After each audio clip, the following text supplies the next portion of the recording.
Olá pessoal, tudo bem? Estamos aqui começando mais um episódio do nosso Fintech Live On, a iniciativa aqui da nossa Vertical Fintech, aqui dentro da CAT. E como todos sabem, né, esse vai ser nosso quarto episódio. A gente teve o começo ali, um bate-papo muito legal no episódio de estreia, né, com o Roberto Dagnoni, que é o fundador da Vertical Fintech, e nada mais do que trazer ele também para contar aí o começo também do Fintech Live On, do canal digital, nosso podcast, junto com o Diego, né, o presidente da CAT. Depois passou aqui com a gente também, eu e o Léo, né, contando um pouco da história aqui do ecossistema, né, de fintechs, o que vem acontecendo em inovação, como é que Santa Catarina está conectado dentro desse ambiente, como é que as associadas também estão conectadas com isso e como é que a inovação financeira vem acontecendo em geral. Veio aqui conosco depois o Alexandre, né, junto com a Sônica, falando aqui sobre tokenização, junto com o Andréas, falando um pouco aí do mundo da construção também, como que esse mercado, né, ele vem também se transformando, né, com os ativos digitais e com tudo isso que vem rolando. Poxa, e hoje eu tenho certeza que vai ser mais uma grande... Cara, eu nem sei como dizer isso bem. Estou até assim tremendo aqui na base em apresentar a pessoa que vai estar conosco, porque é um ser humano fantástico, tem uma história fenomenal de negócios aqui, né, dentro da nossa região, um orgulho pra gente dentro da CAT, da Vertical Fintech.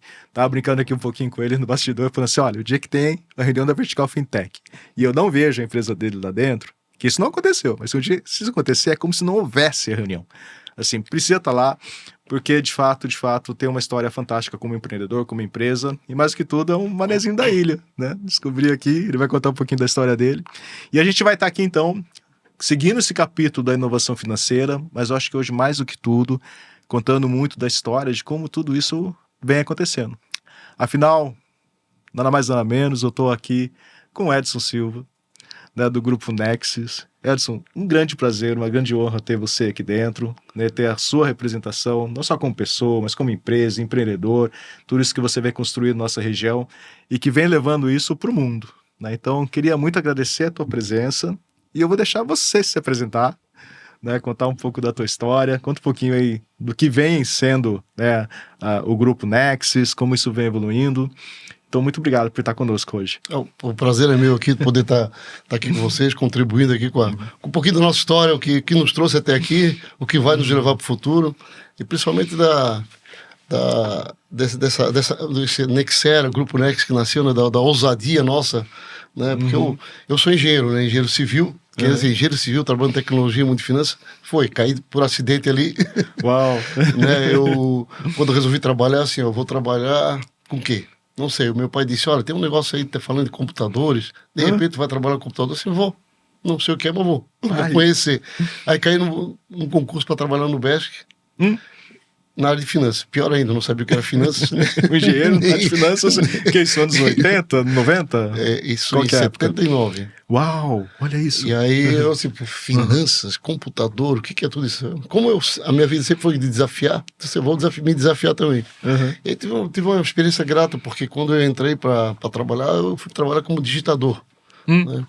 Aí, nos primeiros de trabalho, faz aquele curso de introdução, como é que é computação, e aí 3 dias depois, o chefe chama assim, da hora, quem faz matemática, física e engenharia aqui? Eu, assim, levanto a mão, não levanto, né? Não sabia se estava empregado ou desempregado.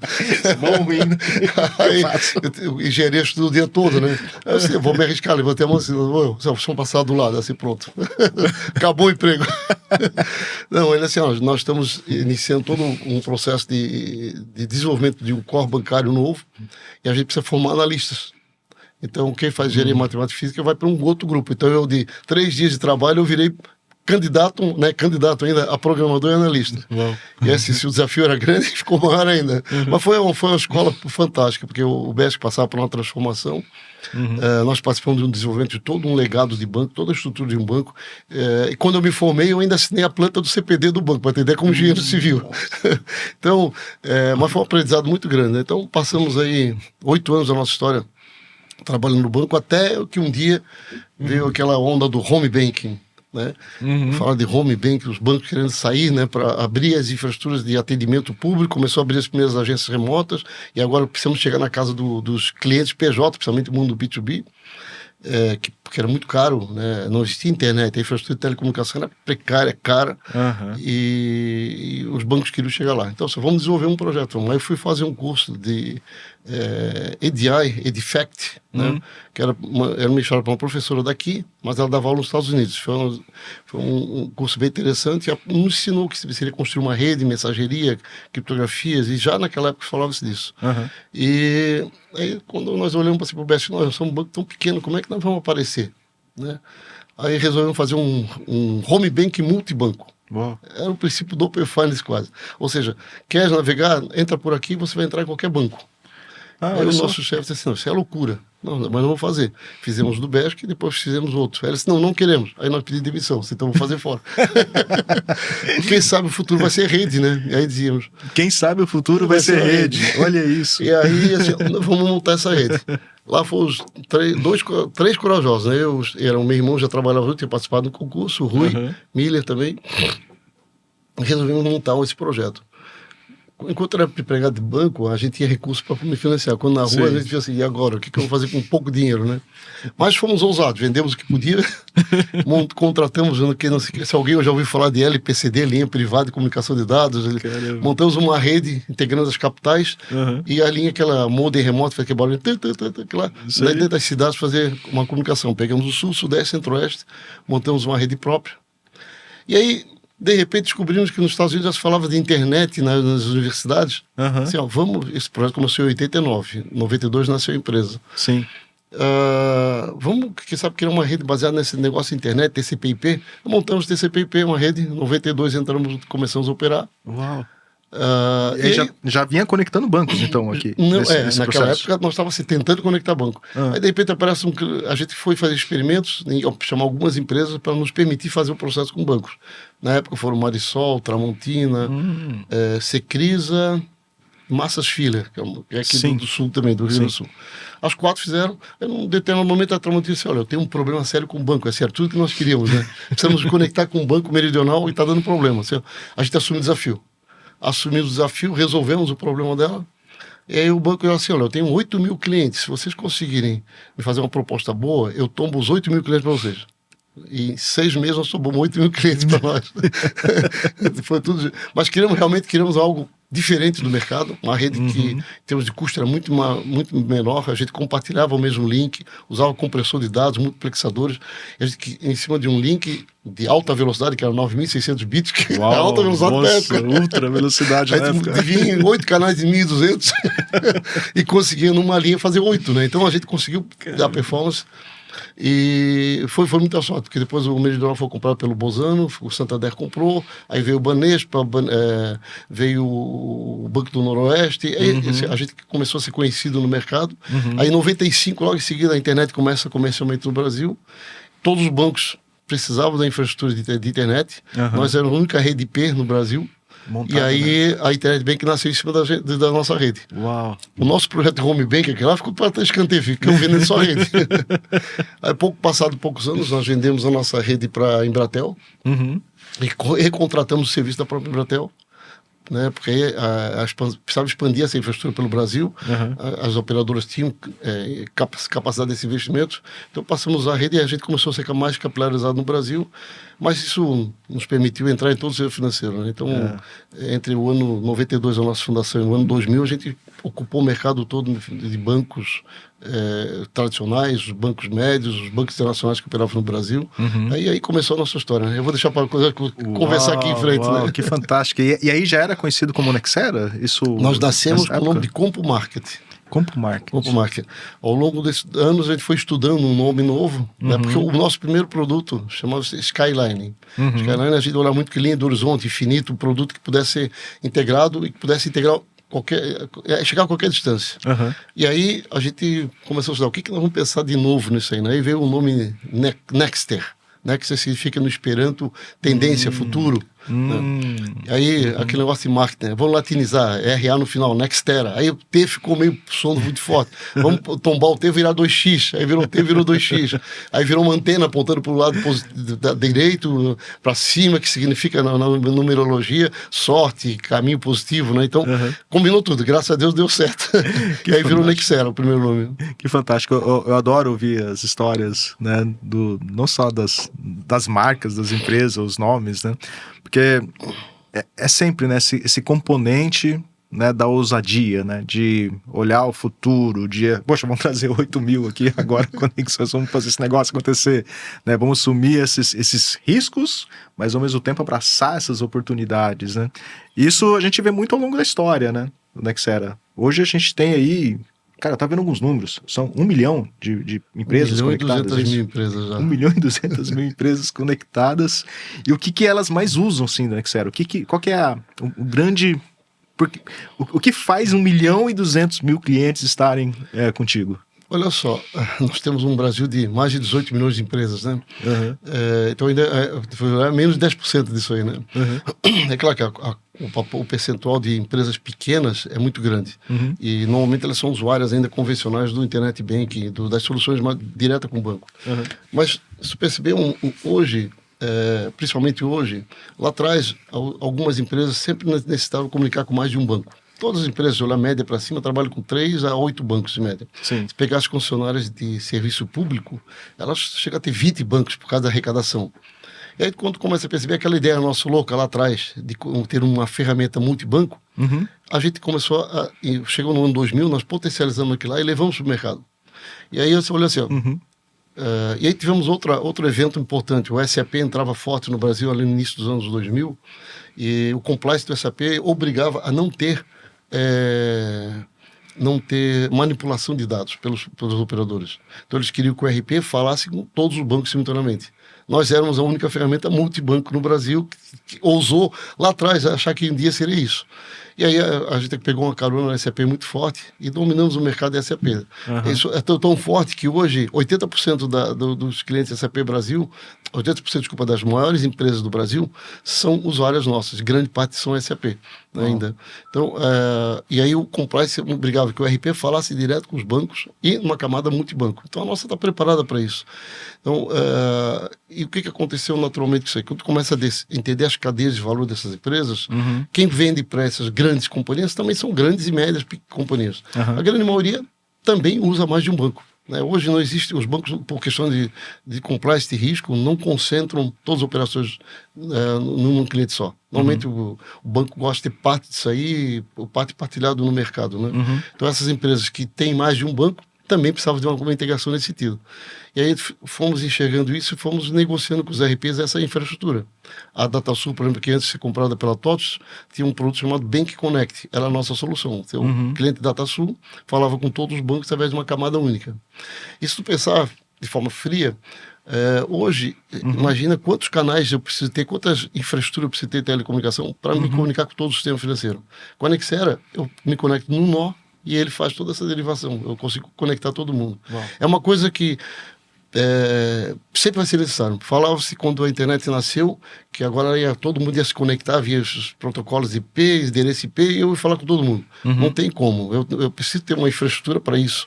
A gente optou, nós continuamos crescendo um nó da internet. Pluga aqui e eu plugo todo mundo. Aí, agora, chegando mais os dias de hoje, vamos lá para as APIs, os mundos. Não, agora eu vou ter as APIs de todos os bancos. É muito difícil qualquer empresa criar as infraestruturas de endereçamento para vários pontos diferentes. Sim. Até porque no Brasil tem uma particularidade, né? A gente, no sistema bancário, tem um padrão chamado KNAB. Agora tu vai ver o KNAB de qualquer banco. Seja Bradesco, Itaú, Santander, falando nomes aqui. Cada um tem as suas particularidades. Então, como é que eu falo com todos eles, além de rede, eu tenho que ainda as particularidades do formato de dados, né, da mensageria. Sim. Então, a gente criou essa camada que também traduz isso aí para um formato único. Então, o RP fala um formato único com o mercado. E nós nos garantimos essa diferente padronização. Hoje, nas APIs, a gente já vê as APIs de bancos com diferenciais. Ou seja, de novo, continua havendo a necessidade de ajustes em cada... Então, a gente criou essa camada de integração que hoje ela é muito forte. E quem fala com mais de um banco precisa disso. Até quem fala com um banco pode simplificar a operação, né? Então a gente hoje tem vários RPs e só pela necessidade básica de estar conectado a esse mercado, olhando só financeiro, é importante. Vou me avançando aqui, mas fala, Paulo, desculpa. Não, assim, que eu tô vendo que é impressionante que esse tá no DNA, né? Essa questão de conectar, né? De fazer com que, a partir de um único ponto, a gente consiga enxergar, né, operações financeiras, né? Daqui a pouco a gente vai falar também do ciclo operacional da empresa, né, os RPs, mas ainda se atentando à questão financeira, porque saiu uma pesquisa, né, acho que recente no Sebrae, está disponível ali, que 46% das empresas possuem mais de uma conta no banco tradicional. Isso. E quando a gente vai por conta digital, né, mais da metade, 64% mais ou menos delas, tem mais de uma conta digital. Né? Se a gente olhar o mundo da pessoa física também é igual, né? As pessoas têm diversas contas hoje atreladas ali e que ela precisa a todo momento estar checando esse tipo de coisa. Mas voltando aqui no caso da empresa, a Nexera, ela entrega hoje um valor fantástico de conexão de todas essas contas, seja o mundo tradicional ou as contas digitais, né?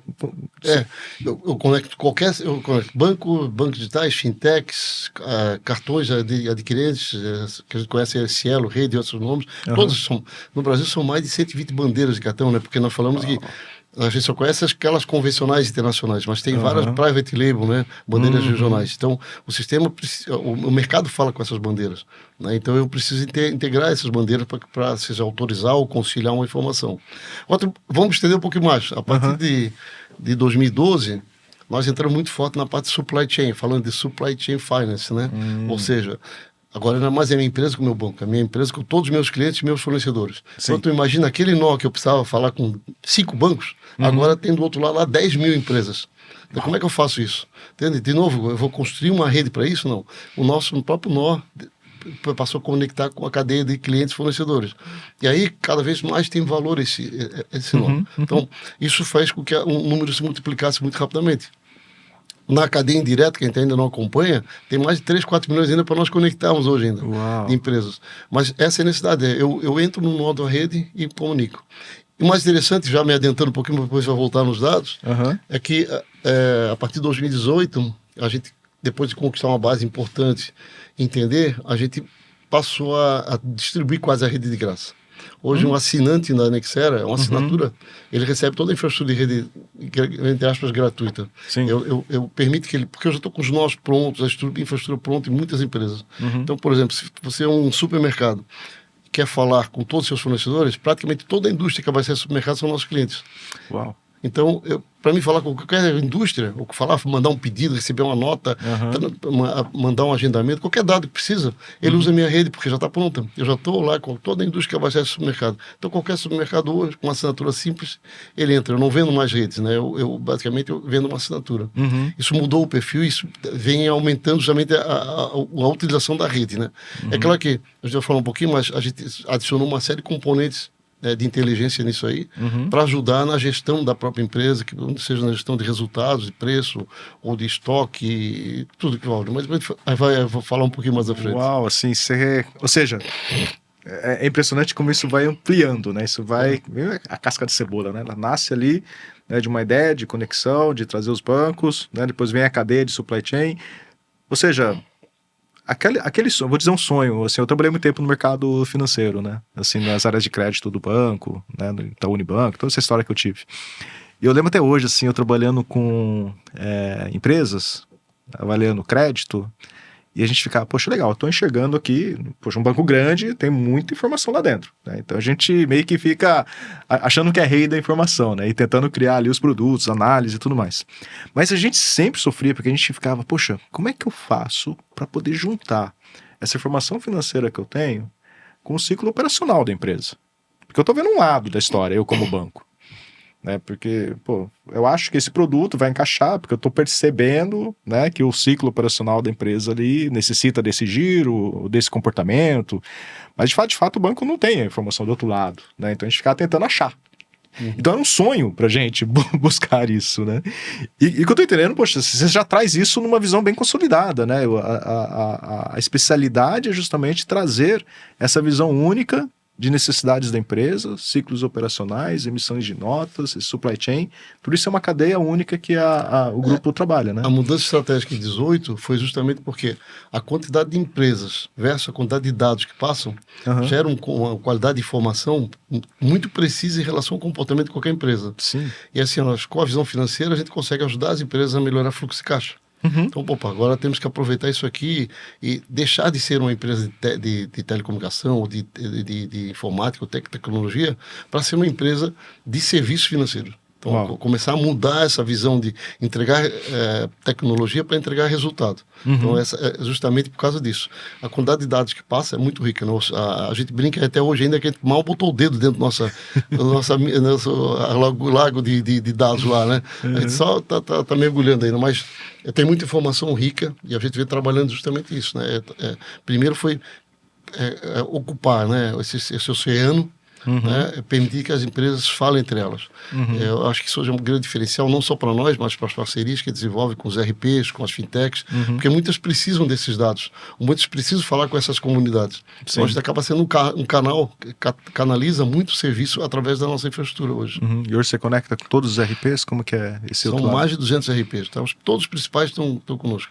Lançamos agora oficialmente em julho, mas o projeto que nasceu em início desse ano, com a Skill, ninguém conhece quando eu falo. Skill é uma empresa de contabilidade, São Paulo, mas ela é focada principalmente no mundo SAP Business One. São 12 mil clientes da SAP Business One no Brasil, 80% são clientes deles. Uau. Eles têm todos os dados contábeis, né, e queriam também sair para um processo de agregar mais valor na ponta. Então combinamos e em julho oficializamos uma discussão de uma JV. Então a gente vai fornecer todo um conjunto de dados para melhorar a gestão dessas empresas, levando o crédito como um instrumento para ajustar fluxo de caixa nas cadeias que estão inseridos. Tá? Então a gente vem crescendo nesse mundo SAP. Agora o assunto só subiu para o mundo SAP como um todo. Assim como estamos dentro da TOTO, estamos dentro da Link, estamos dentro de vários RPs de todos os portes, de RPs para pequenas empresas. Então a gente vem ajudando eles a construir essa via, dados, e aí se entregar resultado, né? Porque eu acho que o grande diferencial que o RP precisa hoje no mercado é como é que ele entrega mais valor do que simplesmente aquela gestão dia a dia convencional. E é isso que a gente procura ajudar os RPs, tá? Gerar valor e gerar receita nova, né? Principalmente a receita recorrente, que é o que todo mundo busca, né? Porque como nós estamos no transacional, o processo também ele gera receita transacional em cima do transacional, né? É impressionante que nessa história toda, assim, a história ela vai se montando, né? Acho que começou lá nos anos 80, né? A brincadeira a gente fez, será que o futuro vai ser rede? Mas você vê, desde o nascimento, termos que você traz para essa nossa conversa, né? Que hoje é hype, né? O Open Finance, né? O Open Data, a conexão, a interação de tudo, os dados. Poxa, como é que é isso pra ti? Porque você já estava falando isso lá atrás, né? Assim, para nós, eu sempre digo pro pessoal assim, né? Eu brinco pro pessoal, de onde é que veio essa inspiração, eu não sei. Mas talvez veio dessa formação básica que teve, né? Mas para nós hoje é a consolidação daquilo que a gente vem plantando há muito tempo, né? Que a gente começou a perceber que os dados eram muito importantes lá atrás. Muito antes de falar de business intelligence, de inteligência artificial, a gente já olhava para os dados como uma riqueza muito forte. E aí começaram as primeiras discussões de mercado. Quem tem dado tem tudo, né? Quem tem informação tem tudo. E nós, com aquela quantidade de informação, nós precisamos transformar isso em valor agregado de fato, né? Tem um livro que eu gosto de citar muito, que é o do Simon Sinek, porque grandes empresas se destacam, né? Daquele do TED lá. Sim. E eu falo para o pessoal sempre o seguinte, né? Lá se falava muito em o que, como e porquê, né?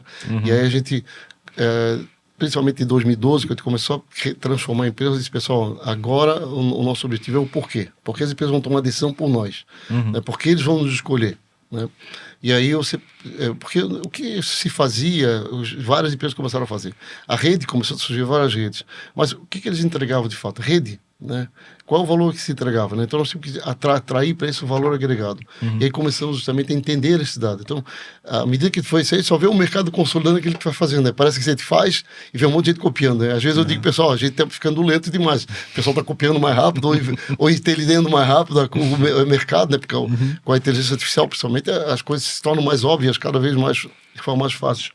Então a gente vê um sonho nosso se realizando no mercado, né? Isso já não é mais o mercado brasileiro, a gente já abriu portas para o mercado internacional, e isso faz com que o mercado comece a reconhecer essas operações nossas, né? É o propósito, né? Esse livro do Simon Sinek é fantástico, né? É. Que ele sai dessa camada superficial, né? Do que você está fazendo, como, e vai lá na raiz, né? Raiz, O porquê que isso tá... Por que você está fazendo, né? Por que você faz o que você faz, né? E isso, quando as empresas, elas começam, né? Ou elas encontram, né, na verdade, esse grande propósito, né? Que a gente fala isso hoje, né? Eu não gosto muito da palavra propósito, acho que ela é meio hype também, mas quando a gente vai nesse cerne aí, né? Nesse coração ali da razão, da existência, né? Que explica tudo isso, as coisas parecem que vão mais fáceis, né? Assim, tu vê que assim, com a transformação do mundo nos últimos tempos, várias fintechs decolaram no mercado sem ter nome, ou seja, os nomes tradicionais foram ficando para trás muitas vezes porque não foram acompanhando essa evolução. Então a gente percebe que a partir do momento que tu identifica como gera valor e há essa percepção de valor clara, as empresas começam a utilizar. Então por isso que eu acho o sucesso das novas startups, das novas fintechs no mercado, que elas vêm buscando trazer esse valor diferenciado, né? E a gente vem nessa batida também tentando ser um grande gerador de dados para isso, né? E com um propósito, poxa, fantástico dessas conexões todas, não só o financeiro, mas o ciclo da empresa, né, os RPs, a razão de existência da própria empresa, né, você está traduzindo ela em dados, informação. E aí eu gostaria que você contasse pra gente, né, um pouco dessa história do que é essas coisas embutidas, essa coisa meio invisível da finança, né? Assim, eu sei, poxa, né, meus parabéns, teve uma conquista fantástica de um prêmio, né, do Banking Transformation, aí, o 20º, e da 20ª edição, e aí tem um contexto, tem uma palavrinha mágica lá, né, Invisible Finance. Me conta aí, o que é isso, Edson? Qual que é essa próxima reinvenção que você está colocando aí? A premiação ficou entre os três primeiros, né, escolhidos. Não fomos o primeiro, teve outros competidores que não no nosso segmento e outros se destacaram bem também durante o ano e merecem o lugar que conquistaram. Mas o Visible Finance nasceu dessa visão do BES. Como o pessoal falou muito em Bank as a Service, antes disso, plataformas que pudessem trazer o serviço bancário, a gente que vem do mundo de integração de bancos, a gente percebe, muita gente fala assim, olha, futuro eu vou criar um banco digital e vou matar os bancos, né? Eu sempre falo pro pessoal do fintech, não pense que você nasceu para matar banco, certo? Banco, ele é muito forte, eu acho que o banco tem a sua história construída, eles precisam se transformar, eles vão evoluir junto com as fintechs, mas eu acho que assim, o grande objetivo é como eu agrego valor ao sistema financeiro tradicional para que ele se transforme nesse mercado. E aí, ao invés de eu querer ser um banco, quem sabe eu sou uma infraestrutura financeira, certo? E aí, quantas fintechs nasceram com esse propósito e tiveram que mudar o propósito deles de ser uma prestadora de serviço? Quantos fintechs desafiaram bancos, né, de fato, né, e não tiveram sucesso? Então a gente começou a tentar mostrar para o mercado que nós temos que ter uma estrutura de serviços financeiros por trás disso e não ser um banco. Claro, se eu me transformar num banco, vai ser um sucesso. Vai no Nubank. Ele entrou, ele conquistou um espaço no momento que havia um espaço importante. Não quer dizer que vão existir mais 100 Nubanks no mercado. Né? Tem agora o C6 evoluindo bem, tem o Inter. Então a gente vê vários bancos que foram ocupando o espaço, né, com competência, mas dentro do espaço que existiam. Mas isso não é para todo mundo. Sim. Se fosse, acho que não seria adequado nós temos como ter nos Estados Unidos 7, 8 mil bancos, né? Mas a gente começou a perceber que nós deveríamos ter uma infraestrutura de serviço financeiro por trás disso. E essa infraestrutura, ela não precisa aparecer. Eu posso ser um banco, né, uma infraestrutura de serviço como fosse um banco, terminando a minha operação em qualquer banco. Vou dar um exemplo claro, assim, eu falei há pouco de supermercado e indústria. Sim. Um supermercado com 3 mil fornecedores. Vamos pegar só isso aqui. Esses 3 mil fornecedores, imaginem que banco eles usam. Cada um escolhe o seu banco. Imagina, loucura. Né? Eu obrigar cada um desses fornecedores a trabalhar com o meu banco, imagina que eu aqui vamos usar um supermercado A que tem 3 mil fornecedores e eu digo, o supermercado A agora vai criar uma estrutura de banking e todo mundo vai ter que usar esse banco. Aí eu olho para aquele fornecedor e ele diz, pô, mas eu atendo 10 mil supermercados. E aí, se os 10 mil supermercados criarem a minha infraestrutura, o cara vai ter 10 mil contas. Então, é muito difícil isso acontecer no mercado. A gente vai ver essas contas nascendo. Pessoa física houve o Nubank ocupou o espaço porque as pessoas tinham uma oportunidade diferente, de um cartãozinho diferente, uma cor diferente, uma propósito diferente ali que chamou a atenção do público. Mas começou lá embaixo, pegando o público não bancarizado e tudo. No mundo B2B, principalmente, dificilmente vai fazer com que a empresa troque o seu banco. Ela já está alavancada lá, já tem uma linha de crédito aberta, até de compromisso. Então, eu tenho que preservar essa relação multibanco. Aquilo que foi a nossa origem lá atrás, a gente deve defender. A operação multibanco é necessária nesse mundo, principalmente no mundo B2B. Então, agora, nesse meio aqui, as transações financeiras podem acontecer num ambiente fora do banco, terminando a operação dentro dos bancos. Certo? Eu posso até ter uma conta com meia dúzia de fornecedores, posso ter a conta com o meu supermercado, mas eu preciso transacionar com o mercado financeiro. Então eu tenho que ser uma operação invisível dentro desse contexto. Eu não posso ser uma operação visível competindo com um lado. Então a gente começou a lançar esse conceito e mostrar que eu posso estar fazendo serviço financeiro, ganhando por transação financeira, de pagar, receber, crédito, tudo, mas compartilhando isso com a estrutura bancária que tem. Então foi aí que nós começamos a defender um conceito diferente.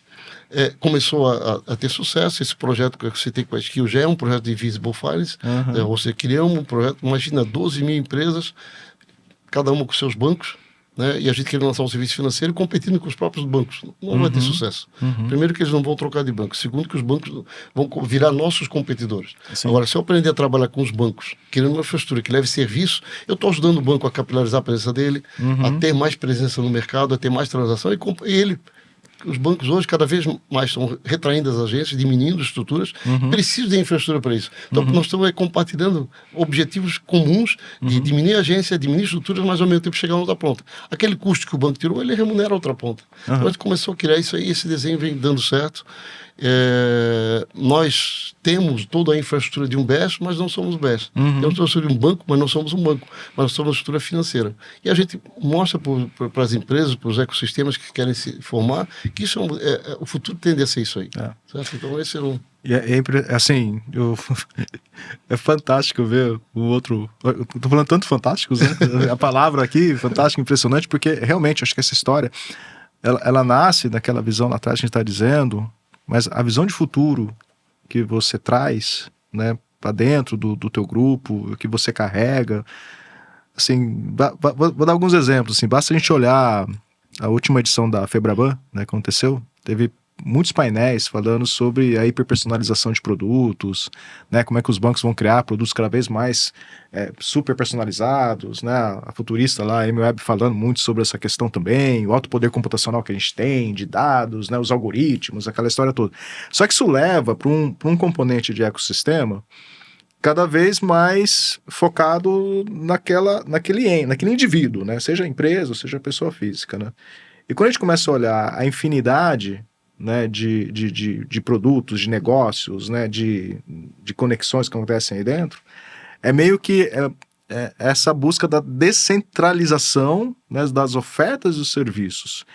Então, você começa a ver setores, nichos crescendo cada vez mais, né, porque aquele banco ou aquele produto financeiro, ele nasce específico para aquilo e ele vai ganhando muita especificidade sobre aquilo, a pessoa começa a ser melhor atendida, tratada, né, o produto ele passa a ser uma commodity cada vez mais específica para determinados segmentos, né? Então você vê vários movimentos nisso, você vê o regulador trabalhando muito nisso, né, de descentralização, né, de poder disseminar a democratização dos dados, da informação, para que a concorrência aumente, esse tipo de coisa. Só que dentro dessa história você traz um componente que eu acho que é o grande ponto de atenção que todo mundo faz. Poxa, legal, chegar na personalização é difícil, mas é possível. Mas depois como é que eu vou começar a conectar os pontos, né? Assim, se eu tenho um banco super específico no assunto, que o cliente está feliz, aquele banco está ganhando dinheiro com aquilo, mas eu preciso, né, ganhar mais interoperabilidade, eu preciso disseminar mais, ter centralizadores de informação para que, poxa, eu do meu lado de lá, eu como empresa ou como pessoa, eu tenho várias decisões ao longo do meu tempo, ao longo do meu dia, para serem feitas. E às vezes eu tenho que acionar diversos bancos ou diversos produtos diferentes que estarão atendidos em empresas diferentes. Né? E quando você traz essa camada aqui dentro, eu acho que ele não só se alinha, né, ao que o mundo está chegando, né, que o mundo está caminhando, né, desses componentes hiperpersonalizados, né, e questões aí cada vez mais segmentadas e nichadas, mas você traz esse componente, poxa, vamos fazer tudo isso se falar, daí vamos facilitar a vida de todo mundo. Porque ninguém vai voltar a ter 1 ou 2 bancos na carteira, né? Assim, a tendência é ser mais, inclusive, né? Você começa a... Tem banco que eu nem sei que eu abri lá, tô usando algum produto ali, né? Um iFood, né? Minha esposa tem uma confeitaria, e de repente ela descobriu que ela tem uma conta no iFood. Ela só estava usando o iFood para distribuir, né? Então os produtos financeiros estão cada vez mais no dia a dia das empresas, cada vez mais espalhados em diversos nichos, né? Então, me parece que essa visão de conexão é o que está super moldado, né, dentro da Nexera, na tua cabeça. E eu queria que você expandisse isso. O que você vê pela frente, Erison? Qual que é o teu desenho de futuro? Como é que essas coisas se conectam nos próximos 5 anos que você está enxergando aí pela frente? Conta pra gente o segredo aí. Primeiro contribuir com a tua colocação, né? Fala-se há muitos anos de que não vai existir, cada um vai ter o seu banco próprio, né? Então, eu acho que a tendência é que as pessoas tenham, pessoas e as empresas falando, né? Elas tenham o seu produto, a sua personalização na ponta. Certo? E elas vão falar com o sistema como se fosse um único sistema. Quer dizer, só que são vários, compostos por vários bancos, várias fintechs, voucher, cartões. Então, cada vez mais, esse mundo vai ser mais independente de banco, mas cada vez usando mais banco ou cartões. Tá? Então, eu vejo essa independência cada vez maior. Ou seja, praticamente eu vou escolher onde eu vou transacionar hoje. Né? Desde que nasceu o projeto na Europa, veio para o Brasil, né, fala do Banco Central que o Banco Central ia guardar o nosso dinheiro e os bancos iam administrar esse recurso. Ou seja, eu escolho o banco que administra, ou os bancos que administram, ou quem vai administrar o meu seguro, quem vai administrar minha conta corrente, quem vai administrar meu investimento, eu posso escolher isso. Eu acho que a tendência cada vez mais é essa descentralização, essa independência de uma instituição só. E esse papel que a gente vem desenvolvendo justamente é isso, é como eu vou facilitar para que esse mundo seja cada vez mais simples de se conectar a essas instituições. A gente fala do Open Finance, né? O Open Finance vem aí para abrir os dados, para permitir que abra. Claro, isso está acontecendo de forma gradativa, porque tem aquela questão de competição ainda, os bancos procuram proteger, principalmente né, alguns dados, mas essa informação cada vez mais se torna mais pública, ou seja, pública no sentido que eu posso obter a minha informação em qualquer lugar. Sim. Mas eu vejo cada vez mais isso aí. E principalmente em ambientes de comunidade, que a gente trabalha muito no mundo B2B. O nosso forte é no mundo B2B, mas o B2C, ou seja, a operação vai caminho para o mesmo. Não vai existir mais o dinheiro. O dinheiro ele vai estar, muitas vezes, dentro de um token, dentro de algum outro instrumento, onde ele tem um valor e está guardado em um blockchain em algum lugar qualquer, tá? E administrado por algum banco, de repente. Mas hoje o meu recurso está lá, tá? Não existe mais cofre, não existe papel, não existe nada. Eu tenho uma riqueza, um recurso que eu posso mover. Eu posso escolher como mover esse dinheiro. Tá? Então, cada vez mais eu vejo, eu como empresa ou pessoa física, administrando cada vez mais como se fosse um banco meu. Entendeu? Eu vejo cada vez mais essa independência acontecendo. É claro, é um processo criativo, cultural, também, né? Não é só dependência tecnológica, as pessoas têm que ter segurança do que está acontecendo, porque quando fala de blockchain para alguém, onde é que está isso aí, né? Onde é que está o meu dinheiro guardado? Quem é que está cuidando desse dinheiro? História essa de token, né? Quem é que está essa de token? Falar de uma chave, onde está a chave? Então, tu imagina assim, é uma questão cultural também, mas eu acho que a evolução tecnológica está permitindo as pessoas estender isso de forma gradativa, né? Então, eu vejo assim, cada vez mais essa descentralização, essa independência, tá? E é para isso que trabalha. Por isso que eu falo que, além de todo o conjunto tecnológico que está fazendo, né, seja o Visible Finance, Hubble e outros, né, a gente tem uma camada gerencial forte que ajuda a administrar o recurso independente do banco. Ou seja, eu olho para o meu dinheiro, não para minha conta corrente. Hoje, se tu olhar uma empresa nossa, elas têm um produtinho que é simples, que é o extrato eletrônico, ele olha lá e quer ver assim, qual é o saldo meu total? O meu saldo é, sei lá, 1.000. Pô, tá tudo considerado? Não, tem 10 aqui, 100 ali, 200 lá. Então, ele consegue enxergar que o dinheiro dele está distribuído. Então, a gente já começa a mostrar para ele que ele pode ter esse dinheiro distribuído, mas trabalhar como se fosse uma concentração única. Com a ITP, por exemplo, hoje, eu já consigo dizer, paga minha conta com aquele recurso A, B ou C. Sim. A gente já faz isso, ó. Uns 10 anos já. A gente já tem um motor de pagamento que faz isso há 10 anos. Eu uso os bancos para isso. Por quê? Porque eu estou conectado a todos os bancos. Eu consigo disparar transações de pagar uma conta usando recursos de diversos bancos. O ITP simplifica um pouco mais. Mas tu percebe que a gente cada vez mais tem dependência de banco. Eu tenho endereço, né? O meu dinheiro tem endereço. E a cadeia nossa de valor, ela começa a ter também... O recurso também também dividido nesses pontos, porque eu só estou falando de transferência entre contas, né?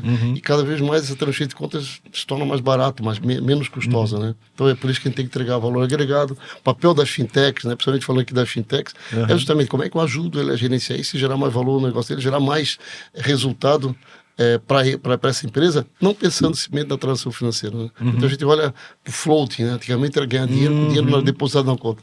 Agora, tem ainda alguns aí que com BES, eu dou tudo de graça e fico ganhando juro lá de dinheiro baseado na Selic lá que está lá depositado. Isso vai acabar, porque o dinheiro pertence a pessoa, não ao administrador. Sim. Então, à medida que as pessoas vão descobrindo isso aí, vão perceber que o dinheiro é meu. O cara não pode operar com o meu dinheiro. Eu posso até cobrar uma taxa de administração para isso. Então, onde é que eu entrego o valor? Como é que eu entrego o valor? Né? Como é que eu ajudo a empresa a reduzir custo, a melhorar o resultado financeiro dela? Então, esse é o desafio constante nosso.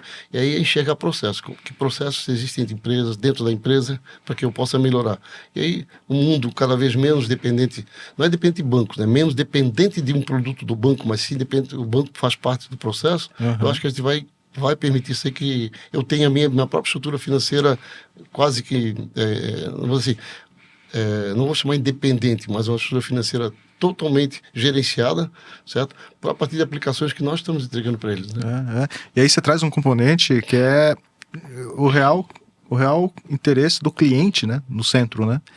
Porque ao você facilitar, né, a informação, o acesso para que aquele empresário, aquele departamento, né, que está ali à frente, para tomar a decisão, e a melhor decisão do ponto de vista financeiro operacional para ela, né? Então, é interessante, assim, empresários e empresas, né, que hoje estão aí nos vendo, nos assistindo, né, que estão começando a ouvir falar de Open Finance, como é que esse negócio funciona, tokenização, esse tipo de coisa. Olha, procura esse senhor aqui, procura a Nexera, porque os caras estão fazendo isso antes mesmo de chegar essa conversa, esse hype hoje, né, da descentralização, da informação, do dado, né, do Open Finance e tudo isso, né. Então parece que essa visão também é meio que agnóstica, né, porque você traz as conexões, traz essa informação e facilita o empresário, a empresa, a tomar decisão, né? Eu vou me prender com o exemplo de supermercados que eu já citei, vamos seguir.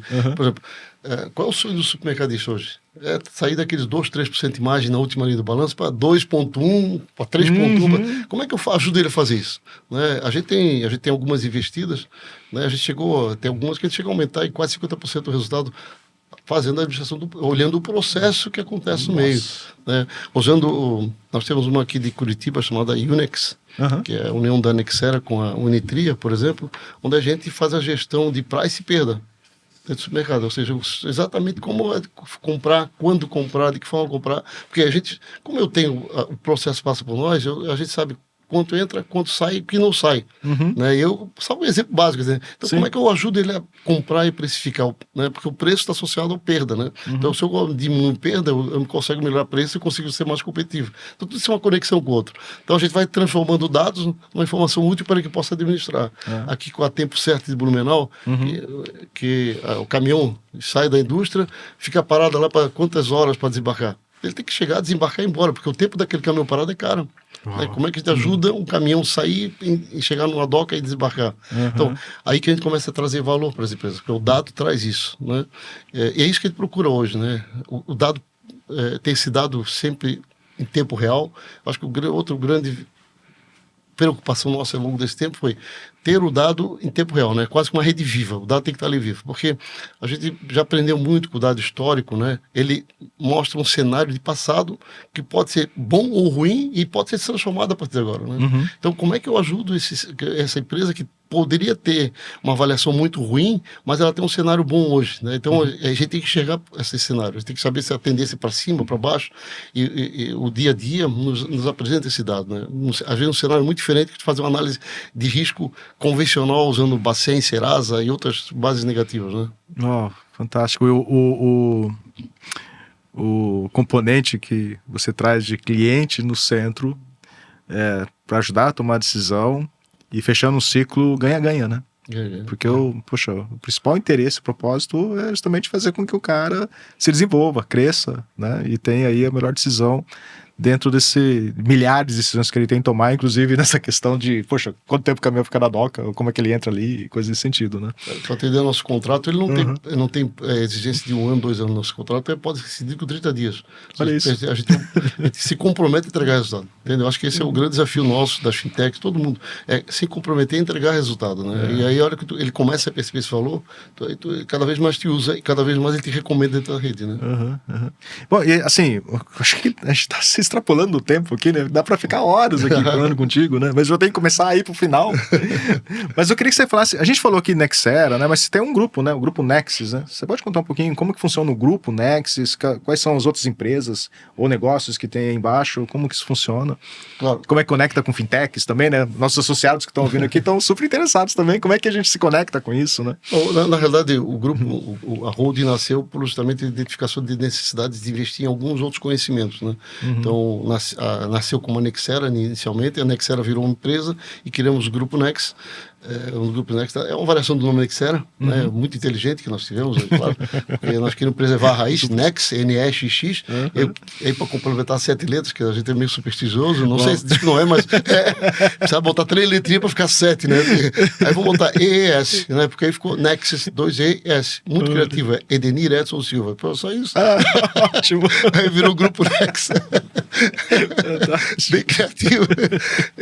E aí criamos a holding e aí começamos a olhar e investir. Começamos até com um projeto aqui com o Link Lab, com a Cat, né? Somos cofundadores aqui do Link Lab.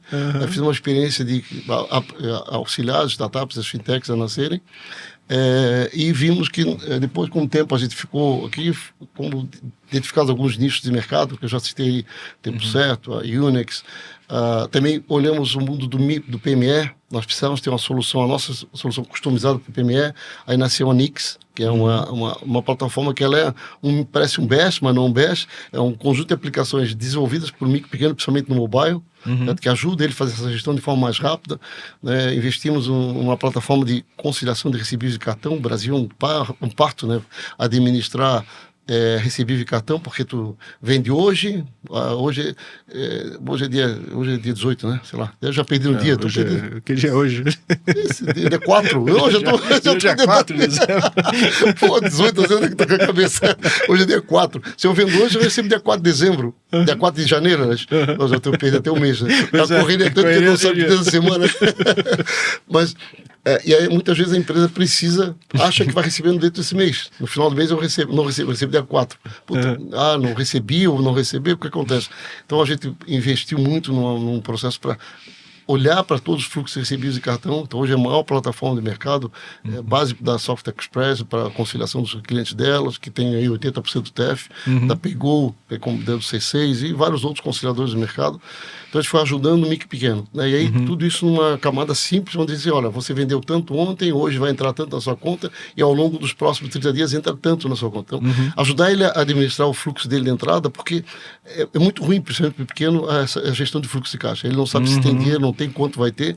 E aí a gente, junto com a ferramenta de pagamento para ele, e o recebimento, eu consigo entender quais os gaps que ele tem, né? E aí, uma coisa que a gente não falou aqui, a gente começou com os grandes e os pequenos, esse gap de fluxo de caixa, normalmente custa caro para o empresário. Porque o pequeno vai tomar cheque especial, vai no agiota, não tem crédito no banco, vai no Serasa da pontuação ruim, ele ou vai tomar dinheiro muito caro. Né? Aí como é que eu ajusto isso aí? Né? Normalmente ele tem fluxo, ele tem dados que apontam para um resultado financeiro bom lá na frente. Eu tenho que saber usar esse componente de dados para dizer para ele, eu consigo colocar um dinheiro aqui, pago por um recurso futuro, com um custo muito menor que para quem não enxerga isso. Então isso começou a dar certo no mercado, a gente entrou na operação de crédito, hoje já são mais de 20 bilhões ano que a gente já empresta para o mercado, em parceria com os bancos, por isso não parceria novamente com os bancos, por isso que é importante manter essa parceria, bancos, fundos, FDICs, né? E a gente tem investido justamente em várias startups, fintechs, que têm essa conexão com o resultado do cliente. Então o foco todo nosso é sempre cliente no centro, como é que eu gero mais resultado para que ele utilize mais algumas aplicações que me geram receita. Como eu tirei a rede a rede é o nosso maior componente de receita. Sim. A gente tirou a rede e distribuiu a rede para o mercado praticamente através da assinatura. Eu tinha que trazer produtos que gerassem valor. A gente trouxe alguns, mas tem uma enormidade de oportunidade. Por isso que eu falo que as fintechs, a gente está sempre conversando com o mercado, porque tem vários produtos super interessantes e inteligentes que ajudam as empresas. E que a gente faz muita parceria com isso, né? Não só os RPs, mas principalmente com fintechs ou startups que têm soluções interessantes para que agreguem nesse nosso ecossistema, né? Que cresce todo dia, tá? Eu vou dizer para vocês que tem meses que chegam a entrar 3 mil empresas novas, justamente pelo acordo que a gente faz. Imagina, eu faço um acordo com a tua empresa que tem mais 300 por trás, tu vai já conectar todo mundo, então isso vai expandindo de forma até exponencial, tá? E esse é o nosso desafio, de criar essa conexão para que não só nós usufruímos sempre, mas que o mercado, os fintechs saibam usufruir disso aí, tá? E a gente está em todos os segmentos de mercado assim hoje, praticamente todos os importantes a gente tá tem presença, né?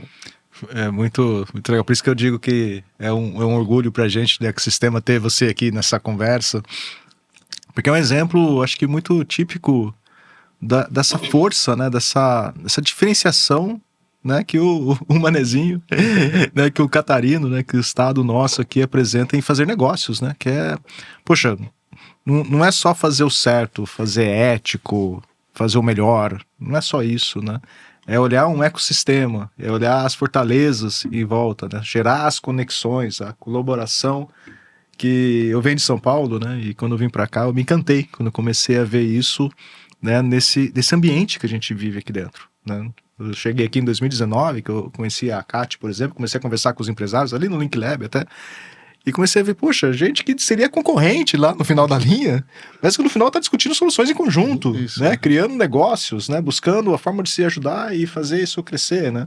O mercado, ele é muito diferenciado quando a gente vê isso aqui em Santa Catarina, e poxa, o teu exemplo, né, nos enche de orgulho, eu acho que é o que explica muito o nosso crescimento. Agora, inverte nós aqui de Santa Catarina, lá atrás, quando nós começamos, tinha que ir para São Paulo provar que tudo essa ousadia tinha fundamento. Fantástico, mas é isso mesmo, né? Bom, Edson, assim, a gente está caminhando para o final, mas eu não poderia deixar passar duas coisas. Vamos lá. Que a gente até brincou, se perdeu aqui no dia, né? O Léo que tá lá do outro lado, tá até nas câmeras aqui, o Léo. O pessoal já conhece aí o Léo, né? Tá no nosso vertical. Eu falei, cara, que dia é hoje? Ele fez assim, ó. Eu falei, não, acho que não é 5. Acho que é 4, né? Ou seja, nesse corre de dia a dia que a gente tem, que a gente se perde até a data. Que história é essa de DJ nas horas vagas, Edson? O que é isso? Eu sempre gostei de música, né? E aí fui brincar de achar que podia tocar. Aí comecei a brincar, vou tocar aqui e ali, fui fazer um curso de DJ, fui fazer curso de produção musical, produzi umas musiquinhas que deu certo, e aí começou os convites para lá e para cá. Sério? E aí eu virei baladeiro. Olha isso, muito bom. À noite, de vez em quando, você me encontra à noite por aí tocando. Convite, assim. Olha só, ó, já chamo aqui quem vai tocar a festinha nossa de final de ano. E quem for pro P12 mil, que no verão, vai me ver tocando umas 4, 5 vezes esse ano. Olha só, tem que divulgar essa agenda também, Edson. Tem um Instagram de DJ, depois eu passo pra vocês. Isso. Ótimo.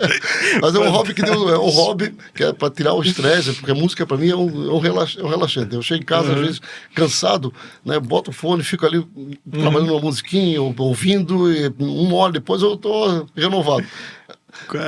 É muito bom, a música eu acho que é relaxante. Aliás, só para complementar, eu fiz tem um pessoal que trabalha com física quântica, eles botam um fone no teu ouvido para ouvir o teu sinal, a tua energia, né? E aí um dia eu fui lá fazer o meu, né, para ver qual é a emoção, aí fica assim, tum, assim, tá o caminho certo. Tô no caminho certo. Assim, pô, do caminho certo, acho que ela relaxa, né? Muito bom, Edson. Bom, Edson, muito obrigado. Você quer deixar um recado final pra gente aqui? Só agradecer aqui a oportunidade de ficar à disposição do pessoal das fintechs, startups. E lembre que nós não queremos só ver, nós queremos compartilhar oportunidades. Eu acho que isso é o que mais enriquece, né? A gente está aqui para somar, né? Quando tu falaste, chegou aqui, parece às vezes que nós competimos, né? Até falando sobre a tua empresa também, a gente tem muita coisa para somar, né? Eu acho que a empresa que quer fazer tudo não vai fazer nada. Entende? Então a gente buscou uma especialização, buscou dominar um conhecimento. Eu acho que isso é importante, esse compartilhamento de conhecimento, de vontades, às vezes de vontade, desafios, né? Desafiar, porque nós somos muito de desafiar o mercado, ou seja, desafiar com base em dados, informação, ou seja, a gente comprova o que pode. Eu acho que tem muita competência. Eu falo que dentro da Nexera, às vezes eu passo, a gente acaba, tem 400 pessoas quase, eu passo para conversar com as pessoas, às vezes, pô, quanta competência tem dentro que a gente nem conhece, né? Eu acho que imagina aqui dentro, né? Eu acho que somar essas competências vai muito longe e vamos nos ajudar a crescer. E Santa Catarina é um estado muito diferente para se trabalhar, né? Então eu acho que eu gosto muito daqui, mas a gente leva isso para o Brasil inteiro, eu acho que com bastante satisfação, né? Muito bom, muito bom. Bom, de novo, muito obrigado, um super orgulho, assim, muito sucesso na história, né, sua, pessoal, a sua como DJ também, né, e o Grupo Nexus. Eu concordo muito com essa questão, né, Santa Catarina, Floripa, saiu acho que ontem no jornal, né, colocando Santa Catarina como sendo o estado, né, e Florianópolis a capital, né, de melhor condições para se empreender o negócio, né, passando à frente de todas as outras capitais, né, no Brasil, justamente a visão do ecossistema, as empresas que possuem aqui, a qualidade das pessoas, do empresário, da educação, né, então eu acho que está um exemplo vivo aqui, a tua história colocada. Agradeço demais, novamente, em nome da Vertical Fintech da CAT, em nome de toda a CAT, todo o ecossistema que a gente representa também. E é isso, né, pessoal? Acho que mais um episódio, acho que exemplar aqui do nosso Fintech Live On. Vejo que a gente passou por tudo, né? Todos os componentes, desde do empreendedor, né, como que a inovação financeira ela vem acontecendo, como é que as empresas, né, principalmente podem, né, cada vez mais estar conectadas com isso e encontrando, né, empresas e lugares, né, como a Nexera, como o Grupo Nexus, que ajuda de fato nessa construção, né, e o desenvolvimento, né, do empresário, né, dos negócios em si, indo muito além do produto financeiro, né, indo em todas as conexões do ponto de vista operacional, do ponto de vista de necessidades para poder cobrir o seu negócio, fazer isso acontecer. Então fica também o convite, né, para os empresários, para as empresas, para as fintechs. Poxa, para quem ainda não está conectado na CAT, se conecte na CAT, venha conhecer, né, que o Edson só deu uma palhinha aqui, né, do que acontece aqui dentro, né. Então, muito obrigado novamente, Edson. Um grande prazer novamente. As portas estão super abertas para ti. Da mesma forma. Eu fique à vontade. O pessoal tem uma característica de tentar responder tudo no mesmo dia. Então, sempre mandar um WhatsApp, mandar um e-mail. Estou sempre à disposição também para colaborar. E o time também como um todo, né? Muito bom. Muito obrigado, então. Agradeço demais. Pessoal, obrigado. Nos vemos no próximo episódio, né, do Fintech Live On.